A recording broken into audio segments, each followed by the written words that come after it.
In this video, I take you to the camping and fishing paradise that is Flaming Gorge, Utah. Welcome to Glamping Doodles. This is the show where we take you around this great country of ours, traveling by RV. We give you a taste of what the cruising life is like and have some fun along the way. So buckle up and come along for the ride as we go cruising around the USA by land. In the previous video, I had a blowout in the foothills of Colorado and then headed into the mountains before turning west. This is the Dutch John RV Resort in the Flaming Gorge National Recreation Area. It's a beautiful campground and well known for its recreational fishing. The skies were a bit hazy from all the wildfires out west.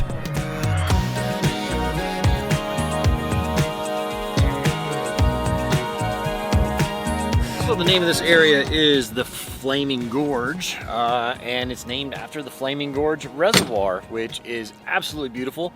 And I'm going to take you guys over there right now, hopefully get some drone footage. And I'm going to take my electric bike. So I've had this thing for nearly a week now, and it is really convenient. It'll zoom right up to 20 miles an hour. You can do pedal assist mode or just make it like a throttle like on a motorcycle. Kind of feels like a motorcycle on a bit.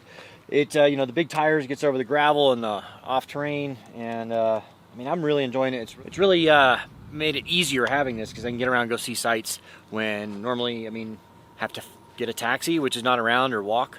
But anyway, so I'm gonna load up on it and then head to the lake to go check out the reservoir.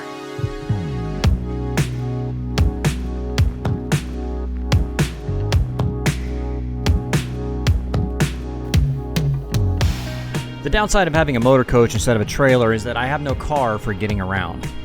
That's why an electric bike makes it easy to get around, as long as it's within about 5 miles or so. The Pedigo will do about 20 miles an hour, although later on I figured out how to trick it into doing 25 miles an hour by changing the tire size in the computer.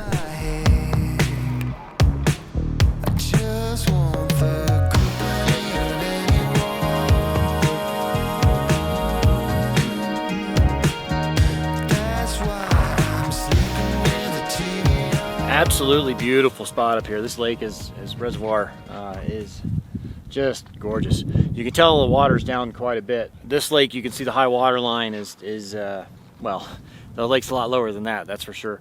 And I've seen a lot of other lakes that, like the boat ramps aren't even in the water anymore. They have a pretty bad drought out here in the west, so. But absolutely gorgeous spot, and you can see why so many people come here to camp and to fish. This is a big fishing, like fly fishing area. Really, really cool spot.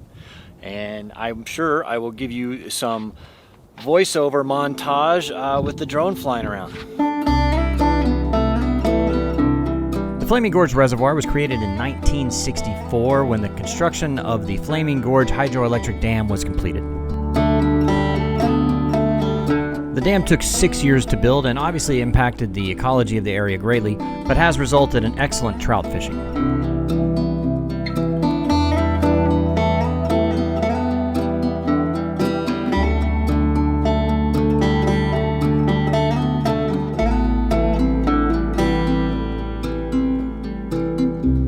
I had met up with some friends from back home, so we loaded up in their truck and headed to the lake. So we were going to rent a boat today, but they were sold out, so we're just coming down here to the beach to hang out in the water a little bit. There are a lot of voices drowning in the sea. There's too many voices talking back at me. Dreams are not the same for me. Standing by the shore, while you're on the open sea, cannot take this anymore.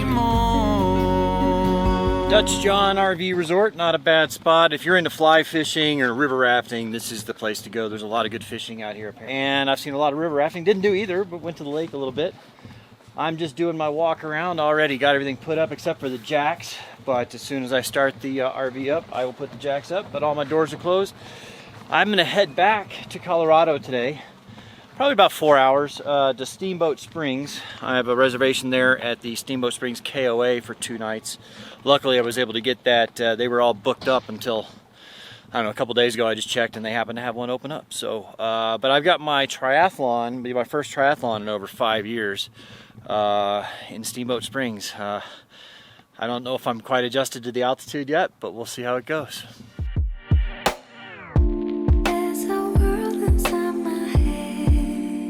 Flaming Gorge is a beautiful spot, and I highly recommend giving it a visit.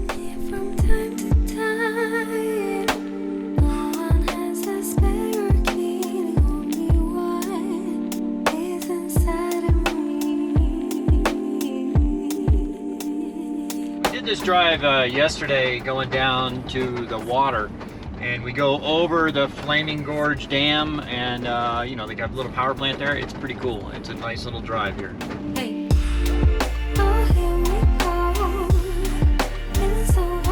So this time, instead of going the way I came in, which would actually technically be a little bit faster, well, maybe, I don't know, but it's shorter distance, but it's a gravel road, dirt road, and really rough. So it's an extra 30 minutes going this longer way. Well, according to the GPS, it might actually be faster because I can't, you know, that gravel road says the speed limit's 40. I can't do 40 on that road. I can only do 20 because it's just too rough. So, I mean, time-wise, maybe it's the same, but so GPS says 3 hours, 43 minutes, so plan on a little over 4 hours or so.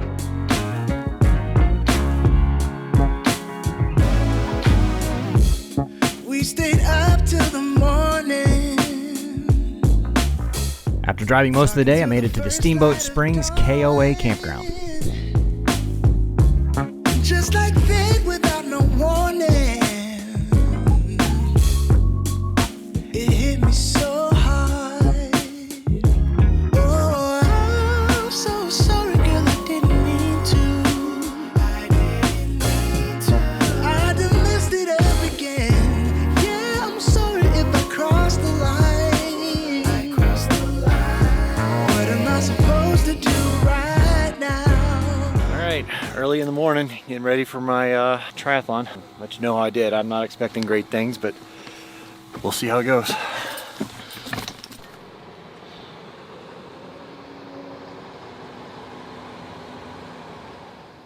Well, I didn't really film any of it because I drove pretty long ways from Colorado to Reno, Nevada here. I did, you know, in the morning I drove, you know, 5 or 6 hours, and then in the evening I drove another 4 or 5 hours. Then I slept in a rest station, rest area from about 11:30 to 7 a.m. and then I drove another, you know, 4 hours here to Reno. So kind of got it all done in one little thing here.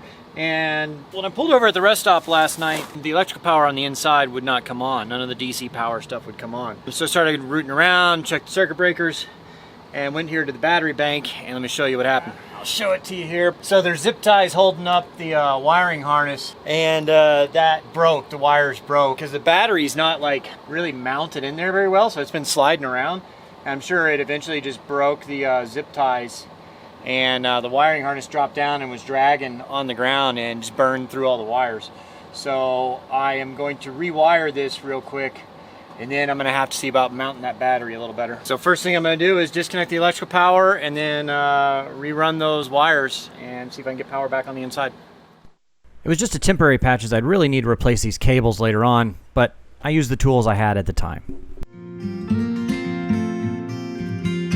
Do you miss me at all? Leaving Reno behind, I headed to a smoke-filled Lake Tahoe. Things we used to do. No, you couldn't stand tall. So why didn't you call? It's actually a really pretty drive up here to Tahoe. Nice little town, looks like. Looking forward to checking it out. The RV park is not too far away from town. It's only like a mile and a half or so, maybe not even that far. So it'd be pretty easy to do on the e-bike, but check it out. Thank you for tuning in. Please click that like and subscribe button, and we'll see you on the next video as we explore beautiful Lake Tahoe.